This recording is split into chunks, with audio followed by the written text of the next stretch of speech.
Hello, everybody. Sorry for the slight delay there. A little bit of technical difficulties to get things started.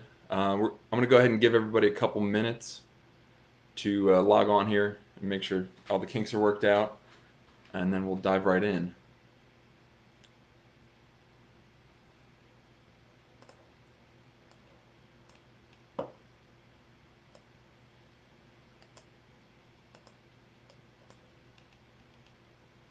So, while we're waiting for people to join, just to go over a couple small housekeeping items. I just want to welcome those of you who are already on here. Thanks for tuning in to this special Sassafras algae update, Facebook Live. Um, this is probably going to be about a 15 to 20 minute update. I'm going to just provide some information about what we've been seeing on the river, the most recent updates and sample results that we have, and what we can do about it. I'm also going to answer a couple of the major questions that I've been receiving in regards to this bloom. And then I will stick around for a couple minutes. If you have a question, you can either type it into the comments box under or next to this video. I'll answer a couple of them live during this video, and then I will make sure to respond to all of them once this video is wrapped up and finished. And once the video is finished, it'll be reposted on Facebook. Usually it only takes a couple minutes, and then anybody will be able to watch it at any time after this. So feel free to share it with friends, family, neighbors, whoever might be interested in learning more about this issue. And then we will also be saving it and posting it on our website, and I will be sending it out in my newsletter, which should be going out sometime this week or next week.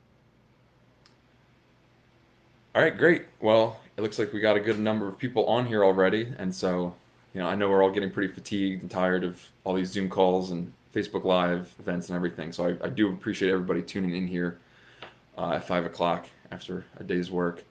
So we'll go ahead and get started and kick things off. To introduce myself, I'm Zach Kelleher. I'm your Sassafras Riverkeeper with Shore Rivers. We are responsible for maintaining and protecting the waterways of the Eastern Shore from the Sassafras all the way down to the Chop Tank. And we are a nonprofit organization with offices in Easton, Chestertown, in Galena.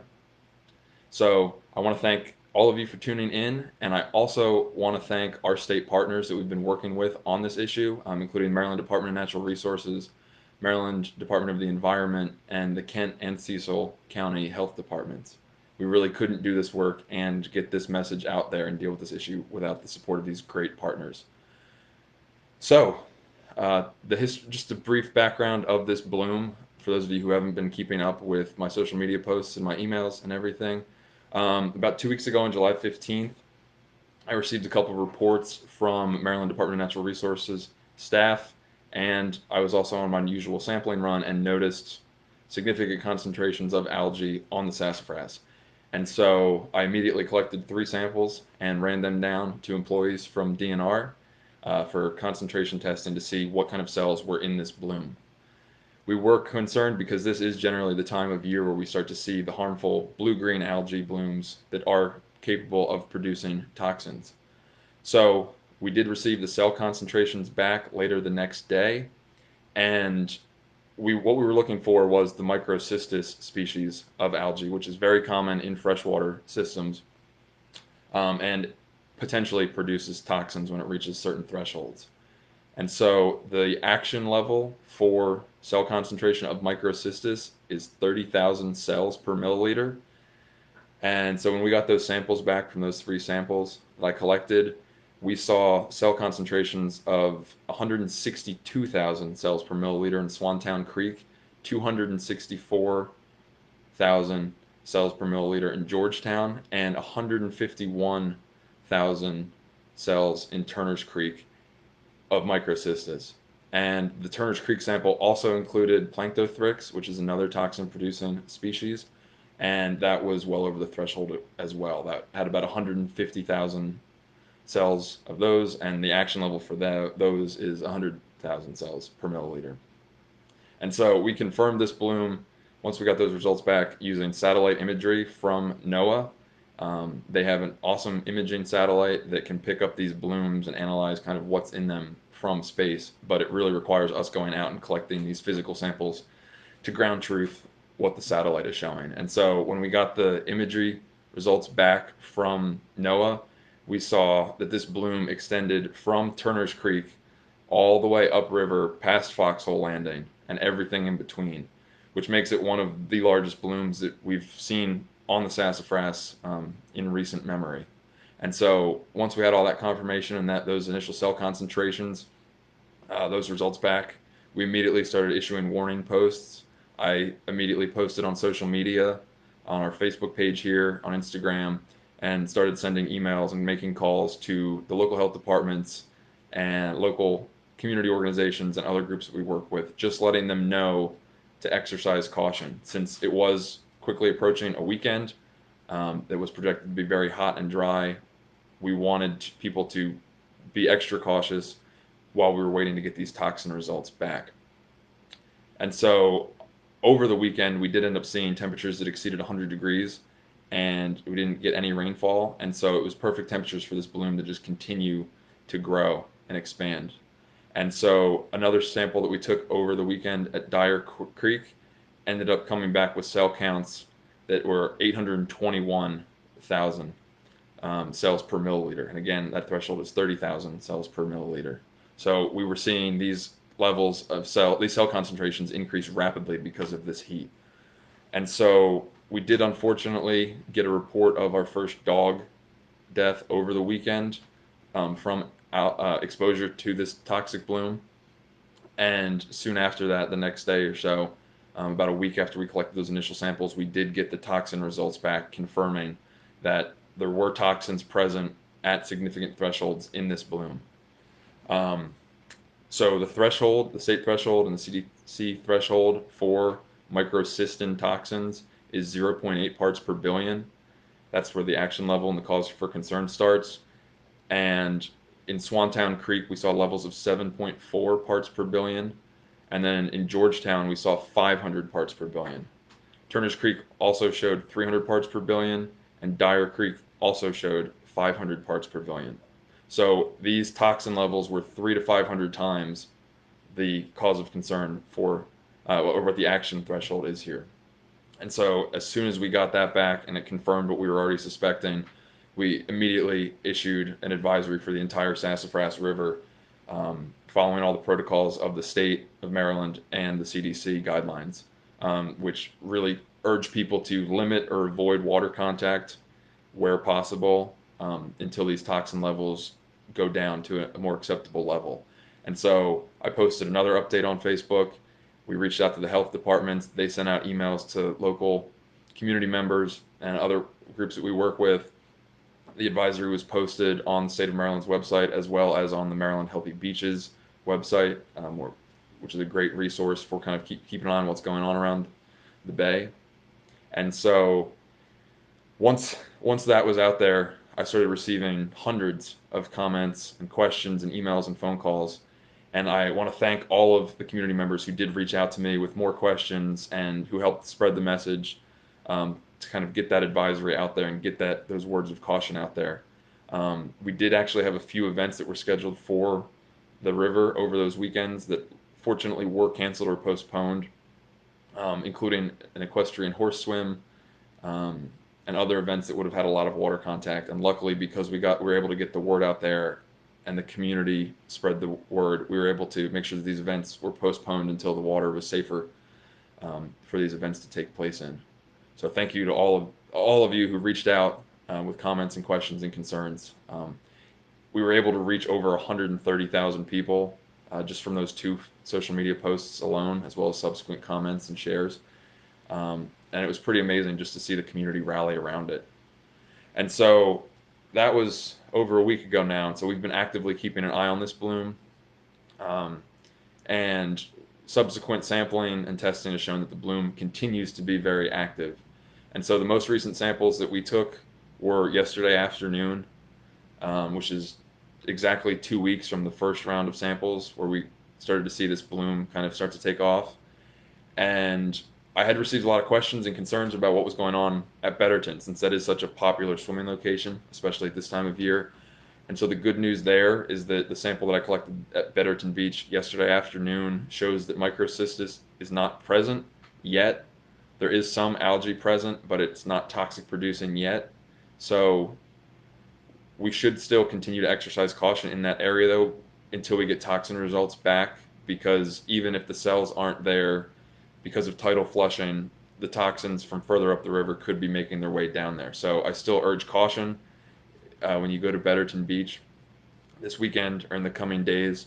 But luckily, the little bit of good news is that there wasn't microcystis present there right now. Unfortunately, though, we did see cell concentrations at Turner's Creek more than double. So that current concentration is 400,000 cells per milliliter. And unfortunately, at Georgetown, we saw the cell concentrations increase more than 10 times over the last 2 weeks. And so now the cell concentrations there in and around Georgetown are over 3 million cells per milliliter. And so that's unfortunately not good news. That means that the bloom is still very active. It's increasing over the last 2 weeks. And when the concentrations are that high and that significantly higher than the action thresholds, it's almost certain that they are continuing to produce toxins. And so the advisory still remains in effect for the entire river. Um, Water contact is still not advised, or if you have to go out or you want to go out, please limit it, um, because these toxins are still very present and very active throughout the river. State protocol for something like this is that the advisory for the river won't be lifted until we start to see the cell counts go below 30,000 cells per milliliter. And once we start seeing the cell levels and concentrations decline like that, then we'll start really looking at the toxins. And once the toxin levels go down with that as well, that's when we'll start to see these advisories and these cautions lifting. But for the time being, that could be a matter of days or still another week or two, depending on a number of factors. And so I do just want to stress that these toxins aren't fatal to adults. The highest populations of concern here are small children, pets, and any adults with underlying health conditions or who are immunocompromised. But just because they're not fatal doesn't mean that they still don't cause serious issues. These toxins include neurotoxins, hepatotoxins, and can cause permanent neurological damage, liver damage, and a host of other health issues. So it's still not advised to have contact with this water. And so another question I got a lot was when will this be over? And it really depends on a lot of factors. Um, if we get some rainfall and some cooler temperatures over the next couple days or weeks, we will see it start to slow down, hopefully. But if we get too much rainfall, then that's just going to wash a whole new set of nutrients into the river, and it'll most likely trigger another bloom. And so we really just have to take this a day at a time, because conditions can change rapidly with algae. And so, especially with tides, like you see further downriver, a bloom can be there in the morning and be very present, very visible, and then that afternoon is no longer there. But it's still advisable to exercise caution in those areas as well. But the highest risk level continues to be upriver from Turner's Creek, especially in Georgetown and further upriver like Swantown Creek and Foxhole Landing, where the water is really stagnant, really warm, it's really shallow. It's the perfect conditions for this bloom to continue um, to be active and produce toxins. And so it's important to understand really what's causing these blooms. Um, Algae is naturally occurring. Microcystis does naturally occur in freshwater systems. And in small amounts, it is a very crucial and critical portion of the ecosystem. There are zooplankton and other things that feed on it, and it works its way up, and it does provide a lot of benefit when it's at its natural levels. Only 2% of the 700 species of algae in the Chesapeake do produce toxins, so that is a very small amount. So just because you see algae or the water's green doesn't necessarily mean it's toxic until you get cell concentrations and positive identification and toxin level results back, like what we're doing now. Um, the problem is really just overabundance. When this algae kind of goes crazy, even if it's not producing toxins, it's still does cause harm to the ecosystem. It can really block out sunlight from reaching the critical submerged aquatic vegetation that we need because of the ecosystem benefit it provides.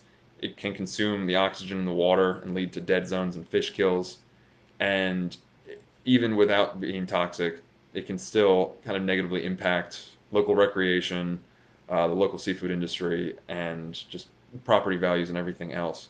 Um, Once the toxins start being present, that's when we really need to exercise caution and have some concern because the toxins are harmful to humans, but also to wildlife, and not just pets or livestock, but also birds and fish and other mammals are equally susceptible to these toxins. And once the toxins reach a certain threshold or are there in that water system for long enough, it can start to negatively impact oysters, crabs, and other local seafood and fish. So when levels are this high, it is also advisable to avoid eating fish and eating crabs from the river, especially crabs because they can really accumulate these hepatotoxins in the mustard that a lot of us love to eat. The toxins really just accumulate there quickly. So if you are going to eat crabs from the river, make sure you really, really wash them thoroughly and get all that mustard out of there, unfortunately, just to err on the side of caution.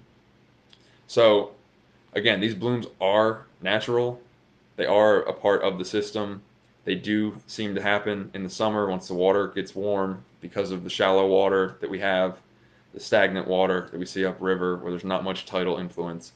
But the problem is that we're starting to see these blooms start earlier, last longer, cover a wider territory and a larger portion of the river, and also produce more toxins. And we're seeing higher levels and higher concentrations of these toxin producing blue-green algae species rather than the non-toxin producing green algae species.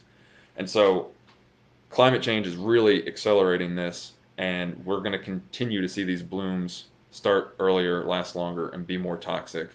So while we might have seen blooms on the river 20 or 30 years ago, at this time every year, we're now seeing them uh, be higher concentrations of blue-green algae and more toxins. So that means we need to really exercise caution here and start working to reduce, do whatever we can to prevent these blooms from happening. The fact of the matter is these blooms are being caused or exacerbated by our actions within the watershed. This isn't coming from outside the watershed or out of state. This issue is being caused by what's going on within our watershed. And so what really triggers these blooms to expand and produce more toxins and go wild is too many nutrients entering the system, coming from within the watershed. And these nutrients are coming from excess lawn fertilizers, leaking septic tanks, wastewater treatment plants that need upgrades, raw sewage discharge from boaters or community members, and a variety of other sources where there's just too many nutrients for what the natural system can handle. And just like people put fertilizer on their lawns to make it green and grow quicker, it has the same effect on the algae in the river because algae is also plants. And so they react to these nutrients the same way and just expand rapidly. And so the question then comes down to what can we do about this? How do we prevent these blooms from reaching this level, from being this serious, or for lasting this long and having this much of a negative impact? And the biggest thing is to reduce the nutrients and to reduce what is flowing into the system. And so one of the best ways to do that is to reduce the amount of turf grass um, in your yard, on your property. Stop applying lawn fertilizer. Um, Turf grass like that is requires a tremendous amount of nitrogen and phosphorus to look green because it's not natural to here. And so it requires a tremendous amount of nutrient input to remain aesthetically pleasing. And so if we reduce the amount of turf grass that we have and reduce or stop applying yard fertilizer, we'll have significantly less nutrients flowing into the sassafras and our other waterways on the eastern shore.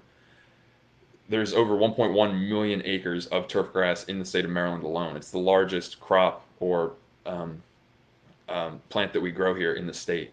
And so if we all commit to reducing that and substituting these turfgrass areas with native plants, we'll have a tremendous impact on the health of the rivers. If you want more information about how to get started with native plants and converting your yard and making your property more river friendly, Shore Rivers does have an awesome river friendly yards program. I really encourage everybody to go to our website and check it out, shorerivers.org/riverfriendlyyards, and you'll find a tremendous amount of resources, plant lists, meadow conversion steps, local partners that we work with. It's really a great way to start making a difference right now. You can also work to expand your buffer in the critical area to make sure that there's more of a filtration strip between your house and property and the river. We work with a lot of the local farmers to install best management practices and other nutrient reduction practices that are having tremendous impacts and reducing inputs by thousands of pounds annually. Another thing that's really crucial for all homeowners and property owners is make sure you're maintaining your septic system and getting it cleaned and pumped out every 2 to 3 years. Make sure it's well maintained and taken care of, so that that's not leaching out into the groundwater or out into the river. And then also for the boaters, make sure you're using the pump out stations at the local marinas. We've had a lot of reports over the last couple of weeks of boaters just throwing sewage overboard in buckets and or pumping out their boats untreated right into the river. So make sure to use pump out stations located at the local marinas. Another thing, to stay up to date and up to speed and for the latest news and updates about all of this and what's going on and if the water is safe, I really encourage everybody to follow the Shore River social media as well as the Sassafras Riverkeeper social media and our other river keepers on the Chester, Miles Y, and Chop Tank. That's where you'll find the most up-to-date and relevant news and updates and results like this for what's going on in those watersheds and near you where you live or recreate. Um, I also encourage people to become a member of Shore Rivers. It's only $35, and that money directly enables us to continue to do this monitoring and to keep the community involved and engaged. And right now, I'm actually starting to fundraise to get more algae monitoring equipment for the sassafras and for the rest of Shore River's territory. So right now, I'm aiming to raise about $4,600. And so if you want to see this information become even more efficient and more real-time data, please, I encourage you to consider making a donation towards our algae monitoring program so that we can get some of this equipment and really streamline this process so that we don't have to wait a week between collecting samples and getting the toxin results back. Also, Shore Rivers has a tremendous amount of great resources on their website about ways that you can get involved and things that you can do to improve your properties and reduce your nutrient loading. We are also in the midst of writing a grant and trying to go after grant funding to work with local pet owners and veterinarians so that they can recognize these algae blooms and toxin exposure in pets so that we can respond to it quicker. Because oftentimes this algae can prove to be fatal for pets within a span of 12 to 24 hours or less. And so it's really critical that pet owners know what to look for and vets know what to look for as well. And so just to answer a couple common questions that I've been receiving before I turned over to questions for everybody. We also monitor for fecal bacteria. And so you'll see me post on this Facebook page and in the newsletters and on the Swim Guide app and website about bacteria results. That is separate from these algae results. So while sewage and fecal bacteria can contribute to the nutrient loading that causes these algal blooms, those are separate test results. And so if you see me make a post that's saying that these bacteria monitoring sites passed, that just means that the levels of fecal coliform at that site were below the threshold to cause a health risk. But that does not mean that there isn't algae present. But I will always include in that same post updates if there is an active algae bloom on the river so that you can know if the river's safe. So just to reiterate, just because a bacteria site passes doesn't necessarily mean that there isn't algae there. So I encourage everybody to make sure to read the full post. Reach out to me if you have any questions. But those are two separate tests that we monitor and test for on a regular basis. Another common question that I got was, what's going on here or on this part of the river or up in this area or on this river further down the bay? And I do my best to monitor everything on the river and keep up to date with what's going on. And so that I can generally respond to pretty well. But for the other areas, further in other parts of the bay or around the country, I encourage everybody to contact your local health department, reach out and try to find a local watershed group that's doing testing, or reach out to your state agencies to see what's going on in your area. Um, there's a variety of resources online. Each state and each area and county has their own kind of method for distribution and ways of posting these results. But I'm happy to point you in the right direction if I know of a watershed group in that area. Um, but otherwise, a quick Google search, usually you'll be able to find what you're looking for. And so it's also important to note, even on the Sassafras and on the Bayside creeks that I also monitor, which is Still Pond Creek, Churn Creek, Orton Creek, and Fairley Creek, algae changes rapidly. And so while it might look okay one day, the next day you might go out there and it might be green, or it might look off, or it might smell funny. And so because of the lag time right now between when we're collecting samples and when we're posting results, always exercise caution. These conditions can change rapidly. These blooms can pop up overnight sometimes. So just use common sense. Avoid water that looks green, um, or smells funny, or just kind of seems off. Not all algae will be green. With these microcystis blooms, you will see a lot of green globs and streaking on the surface of the water that kind of resembles pea soup or green paint. But it also, if you look just under the surface, a lot of times with these toxic blooms, you'll see brown streaking and green streaking. It's a little less noticeable, but that's just under the surface. So if the water is very cloudy or brown or green colored, you generally want to avoid it if possible. Or it is always common sense practices to limit swimming 24 to 48 hours after a rain event, and then always make sure to wash off thoroughly with soap and water anytime you have contact with the bay or the rivers. That's just a good best practice to avoid a lot of different health concerns that come with swimming in marine and brackish waters. Um, Another thing, I've gotten a lot of questions about, is this activity safe? Is that activity safe? And like anything else, there is a sliding scale of risk. And so something like swimming, where you're going to be right up in the water and there's a high probability of swallowing water or inhaling fumes, something like that would have the highest risk versus sitting on your dock for a couple minutes away from the water is going to be a lot less of a risk. And so just be conscious and cognizant when you're trying to decide if you're going to recreate on the river or not. Um, just decide what the risk level is. Obviously, something where there's a higher probability of being in contact with the water or inadvertently swallowing it or inhaling it, that tends to be more risky than something where you're just near the water um, or in that general area. And so just please continue to exercise caution. I know I've said that, but I'm going to keep saying that because I don't want anybody getting hurt on this river or getting sick from contact with this river. And so please continue to report things to me as well. If you see something or if you have any questions about anything, please reach out to me either through email or calls or through Facebook, or stop me on the street, and I'm always happy to answer any questions. And so on that note, if anybody has any questions now, I'd be happy to answer a couple of them. If you want to submit them in the chat box, that would be great.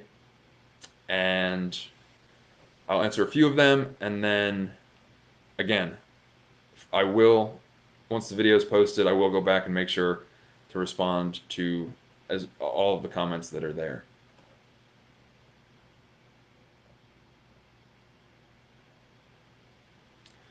And so someone asked how this weekend looks. There is a slight chance of rainfall predicted. We'll have to wait and see if it's enough to flush out the system or if it's not enough, and it'll just bring in more nutrients to the system.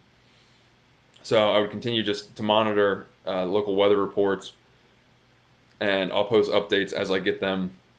But as long as we're going to continue to see this kind of this heat wave here with not a lot of rainfall, I would still continue to watch out because those are prime conditions for this bloom to uh, continue being active.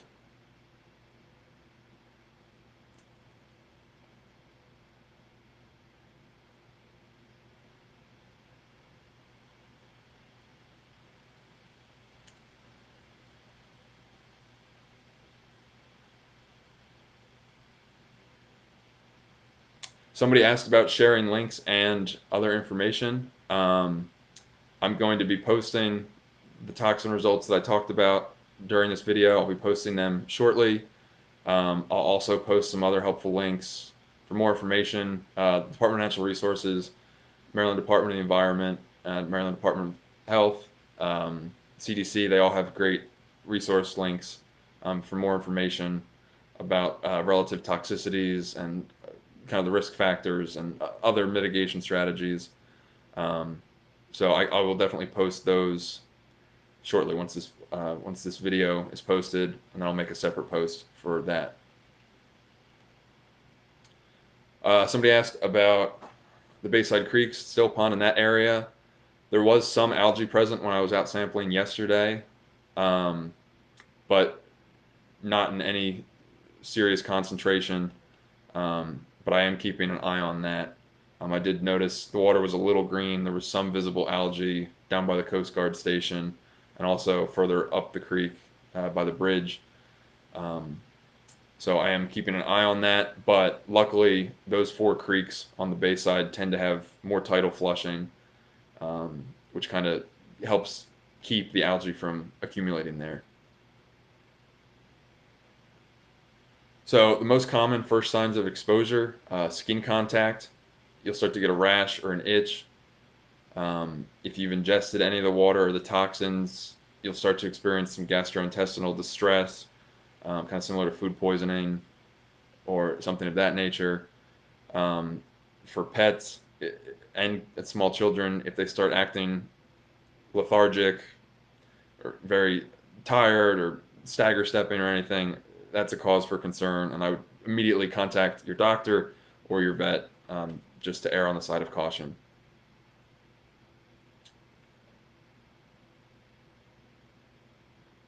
So last time the river was tested was yesterday afternoon. I collected 3 samples. Um, I'll be out there every other day keeping an eye on things, or every day, depending on the weather conditions and the reports I'm getting. But I am out there several times a week keeping an eye on this. Um, my regularly scheduled water quality runs are still happening every Wednesday. It alternates between the Sassafras and between the Bayside Creeks, and I post bacteria results and other updates on social media. And the next algae testing will depend on the weather, other factors, what we're seeing out there. But we're going to continue to actively sample and test it, so that as soon as it's safe to swim again, the public knows, all of you know. And right now, it's hard to say if that'll be in the next week or so or a little longer, but eventually this bloom will start to consume all of the oxygen and it will suffocate itself at some point if we don't receive enough rain to flush out the system. And so with that, I think that's looks like most of the questions. Again, if I didn't answer it just now, I will respond to it in the comments. If this was really helpful or not, let me know. I can continue to do these video events if those are easier to share, or get your questions answered quicker. But yeah, with that, I'm going to wrap it up now. This video will be posted. I'll respond to the rest of the comments there, and stay tuned for all future updates. As soon as I have any updates, I will post them here and send them out to the community. So thank you again, for all of you for tuning in. it really takes a community to monitor this river and to protect it. And so, I couldn't do this work without the help of all of you. So, thank you again, and stay safe out there. And hopefully, I'll see you out there soon, and the river will be safe again soon. Thank you.